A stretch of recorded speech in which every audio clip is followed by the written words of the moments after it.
The following is a presentation of the Belly Up Sports Media Network. 1420 Sports Bar Podcast. For beer, the sports talk, and a whole lot more. Join host Brent Radlinsky as he bellies up to the bar and gets the conversations going that'll make you think you're sitting in your local watering room. It's sports, beer, and shenanigans. So sit back, grab a few beers, and let's get into it.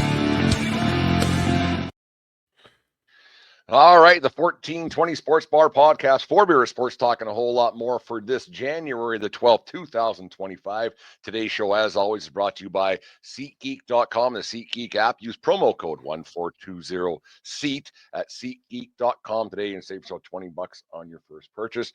Remember, we are part of the Belly Up Media Network. Go to BellyUpSports.com for all their great articles and other podcasts, such as Time to BS with Staniel Smooth, Seahawks Sessions, and as well as the Three Rails Metro Hockey Podcast, among other things, connoisseur of raisins and Goldfish. I heard, Mr.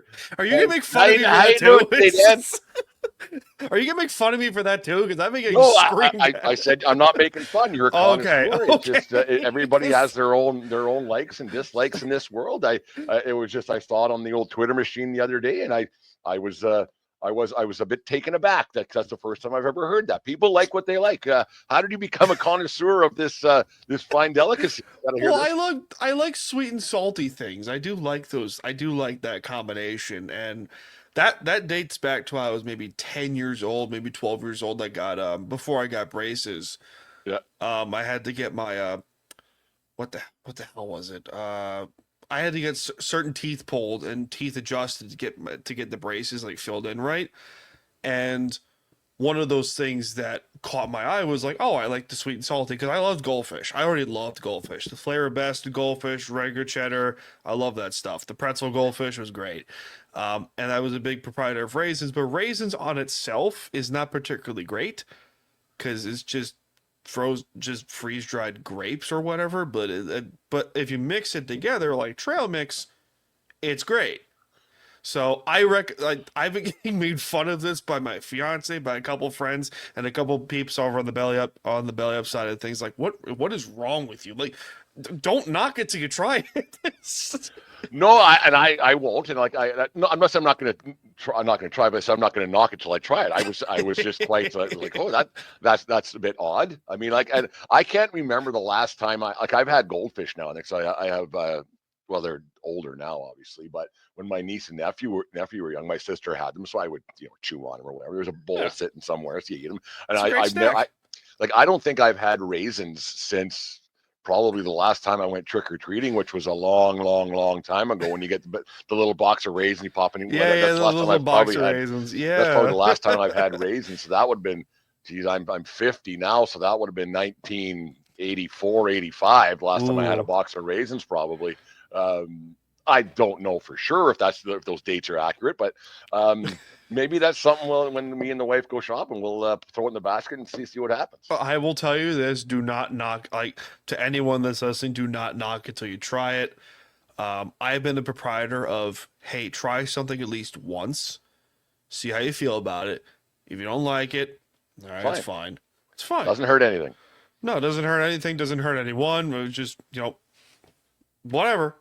This jersey is way too big for me, but what are you going to do? Because realistically, a guy could go to just a bulk barn and load up on that, and you only spend about $3. Yeah, really. You're not going to City Field and spend like $10 on sausage and peppers on a bun. Like, I will say this though, the sausage and peppers and onions on a bun, on a hot dog bun at City Field, fantastic. No, I'm absolutely fantastic. You can just have a hot dog, but dress it up. Like I'm with you 100%. Yeah. Like don't just have a wiener and call her good. Like if you're gonna get it, if you're gonna spend 10, 12, 15 bucks, whatever it is, make it worth your while. You can have a hot dog at home anytime you want. Put some caramelized onions on it. Put some honey mustard, some ketchup here and there. Relish if you're into that stuff. Sauerkraut. I am not a fan of sauerkraut. That's just me. But I'll make sauerkraut with regular caramelized onions here and there. Yeah. And that's like a psychotic thing that I do, but I'm a big foodie in that regard. But I Last love it. night I was having a discussion with we were watching the Leafs game last night, and she's from Toronto originally, and, and her parents are Leafs fans. Her brother's a Leafs fan, and they, as you know, they haven't won a cup since 1967, well before my time and hers especially. But Harold Ballard. That's all I need to say. there's a lot, and I'm a Leafs apologist myself a little bit. But the thing is, when I want to get your opinion on this, is it like if is it okay to root against a team because you don't want them to win for the simple reason that the fans are insufferable? Like if you just go, oh, if Oh, we win one, this is going to be, I don't want to hear it because, like, I'm a Yankee guy, as you can see all my crap behind me. When they win, great.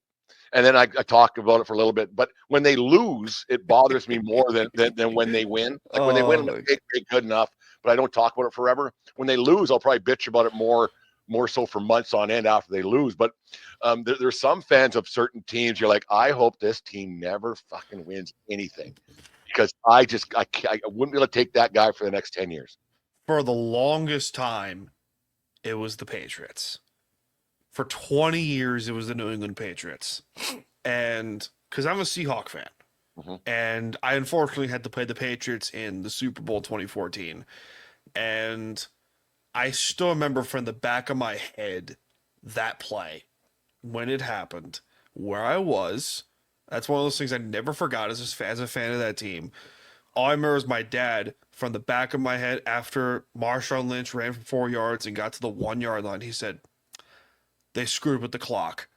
And then 20 seconds later, bam, interception on the goal line. I would never forgot that. But as as a football fan, it was the Patriots for the longest time. Then it became Dallas. Then it's Kansas City. But I can't really root against Kansas City No, because Chiefs fans, nowadays, screw them.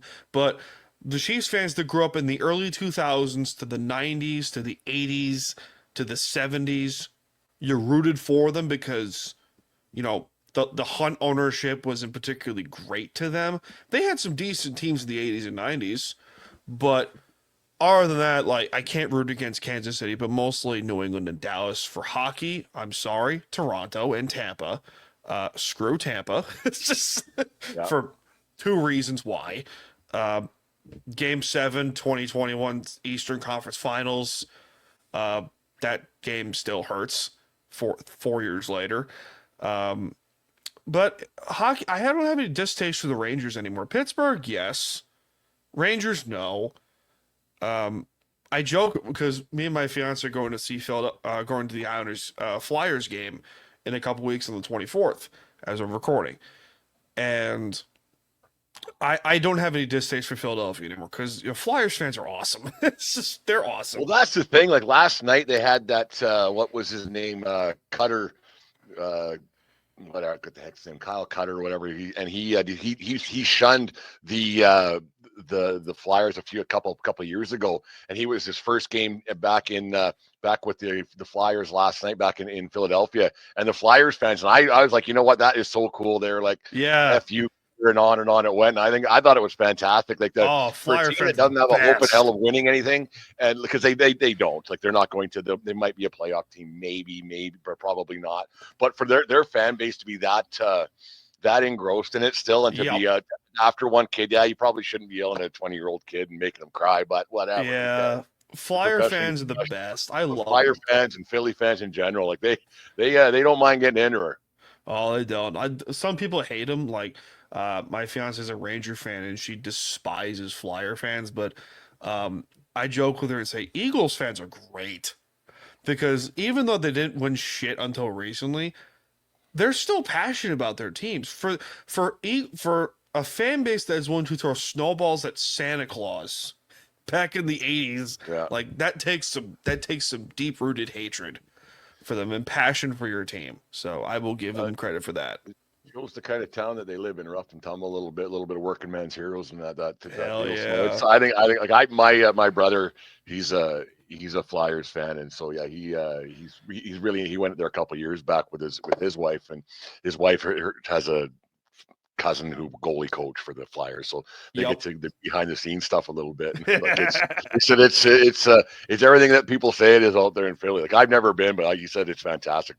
How people are they're really behind their teams. And like the thing like I'm getting at here is like when a team wins, I've never been a we guy because I didn't score a touchdown or hit a home run. So it's like these guys say we did it. You didn't do anything, dude.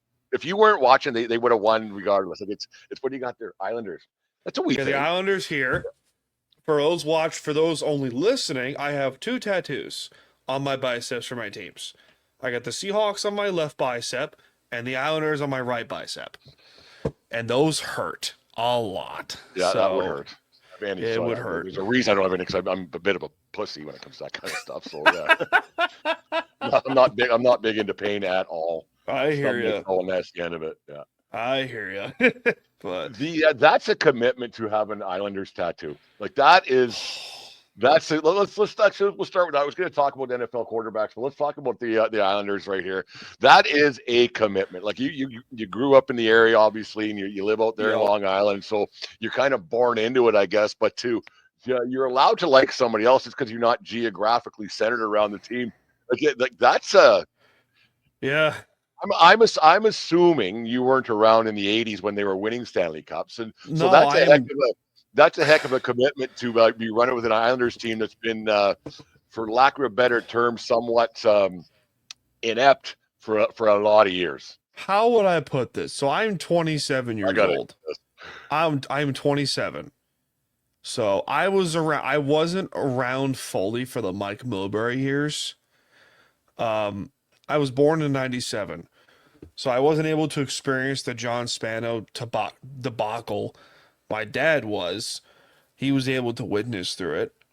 But the Islander fan base that is committed to firing Lou Lamoriello, I'm saying, so you want to go back to the dark ages from 1993 to 20... I want to say when Trotz got here in 2018. You're talking 25 years of misery as a fan. When they last won their first, when they won their first playoffs, their last playoff series at that point was 1993. The Patrick Division Final was at that time the greatest upset. It's still, in my opinion, the biggest upset in NHL history. Yep. David Volek, double in overtime, Game 7. Yeah. The greatest upset in NHL history was the 2-time defending champion Penguins falling in 1993 to the Islanders. No one gave them a chance, but they did it. They did it in 7. And then from that point, from 94 going on, when they got swept by the eventual cup-winning Rangers, it was just downhill from there. Downhill, and just inept ownership, inept management. Like, I saw a tweet the other day. I think it was one of the comments on one of my clips from the podcast, where this person said, "I'd rather have Garth Snow than Lou Lamoriello," and I almost lost it. It took me every single. That's a whole other level of stupid. It took me, see, you get it. It takes me every single inch of my well-being to not lash out at this person. And some others said, "I'd rather be San Jose because at least you know what you're getting every week." Like, what, how stupid? It must be really hard being that stupid. Who was the owner then? It was Wong or something? Wong? Charles Wong, who give him credit. I will give him credit where credit is due. At least he wanted this team to stay on the island. Yeah. He never wanted the team to go to Brooklyn. But because, Nassau County politics is a piece of shit, but what are you going to do? So the whole situation happened because there is an individual who Islander fans hate to this day. Her name is Kate Murray, and she voted on the Islanders leaving Nassau Coliseum the first time in 2014. The following season, they went to Brooklyn. That was their first season at Barclays Center, and then it never really panned out. It just didn't work. It just didn't work. It was a basketball arena. It didn't work. So, but as a fan, when I see these comments of saying they need to go I'd rather bring back Garth Snow. Again, it takes me every single inch of my well-being to not completely punch a wall. So, Because that whole thing was so odd, like as an outsider looking into that, and like about Garth Snow, like he was a goalie for the team like, just a couple of years yep, prior. All of a sudden, he's running the operation. Like, yeah. how does that work? Like, I because I think he went to what school did he go to? Maine, I think. It's where he played his college hockey. So he may yep. have had some kind of a degree of some kind. But to say, hey, here's a hockey team, want to be in charge? Sure. Which is the Like it problem just with doesn't make any sense. And how that happens throughout sports, like from 1 year you're playing, like it works sometimes, but a lot of times it doesn't. To say, hey, last week you were getting your brains beat in over there, and then you're traveling on the bus with these guys. Do you want to be in charge of this team now? I've never understood that. That's a I've hockey. never understood how you go from being an athlete to being a management like that quick, and not even learning the ropes. Just all of a sudden, here you go. I've always wondered. That's an NHL thing as a whole, because you see that a lot with certain teams that will hire like Barry Trotz, Stanley Cup winning coach with the Capitals and the Predators for a long time. All of a sudden, he's the general manager of the Predators. So you're seeing that a lot more, where you're seeing coaches go to management roles or players go to coaching roles. Or the worst is when you see like the third, like the minor league goaltender, the minor league backup goaltender going straight to general manager. Like, who does that? It makes like, sense. Who does that? Like, that's why I sympathize with like small market fans of certain teams like Jacksonville or something like that, because it must be so hard being a fan of that team. Because there was just one guy who I used to be decent friends with who was a Jaguars fan, and he lives down there, and he would talk about like the con ownership, like, oh, they're con artists. Like, wow, I haven't heard that before. So because the Tony Khan, I could go off the deep end about AEW, but I choose not to because I like my sanity. But but I sympathize with small market franchises, because the Islanders are one, and for 25 years we were doing crap ownership, crap management, crap teams, and just ineptitude, and it feels like that the fan base wants to go back to that. I'm like, are you out of your mind? It's tough when you glory days, and like the Islanders haven't had glory days. Like the 1982 is a really long time, or 83 their last one. I guess that's a long time ago, right? 84 was the last time they went to the final, when they got swept by Edmonton.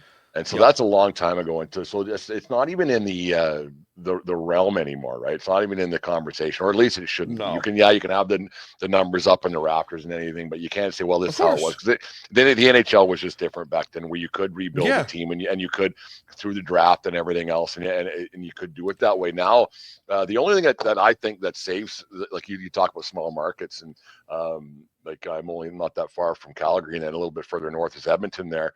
And they got some pretty deep pockets in Edmonton. Well, all these owners actually they do have deep pockets, but if the Oilers had a lot of down years as well up there until McDavid showed up and kind of saved the franchise, really, when you look at it. But the only thing that really saves these franchises from being even worse than some of them are is the fact that there is a salary cap, or else it would be an absolute debacle. You look in the 90s there, the late 90s especially into the 2000s, and you had the Detroit Red Wings running away with everything because they would just buy all these players. They would say like the players, like, and actually they had players phoning Kenny Holland, the GM there, and saying, hey, we want a chance to win. Can we come play for you? Yeah. How much? Here, done. They would take pay cuts to go there. And so it's just, but still have a payroll of $100 million. And I know you can't buy championships, but it doesn't hurt to give yourself that extra little boost now and then. Yeah, which is why, like in baseball, I'm a big proprietor of the salary cap in baseball, because you got teams like the Marlins that are struggling to win because they can't spend the money. Haven't spent $1 free agency this winter, not one cent. Amazing. And as a baseball fan, I'm a Yankee fan, but I also root for the Mets and the Seattle Mariners. So when the Mariners are on my TV, I can watch the games. Otherwise, thank God for ESPN Plus. But like small market franchises would benefit in baseball would benefit for a salary cap. It would benefit them as a whole. But Major League Baseball would never do it. They would never do it. Players will never do it. They will never do it. They would never do it. Why would they? You just had a guy signed for $51 million. Oh God! And in 3 or 4 years, there's going to be somebody else who signs for more, and that's just the way it is. Because I'm and you might be just on the outside of this one, but I remember A-Rod getting 25, and you're like, what the hell? Yep. And now 25 was just an average guy. 25 is an average player now. Yep. Not an average, but you know what I mean. Like it's a above average player, but it's just another guy that makes 25 million. Yep, it's crazy. They're everywhere now. But the Islanders are in. The fans want to go back to that boat of like, hey, we want to tank for a few years. Like, why would you want to tank when you just listened to the 1420 Sports Bar Podcast? 4 beer with sports talking a whole lot more. We are part of the Belly Up Media Network. Let's get into it.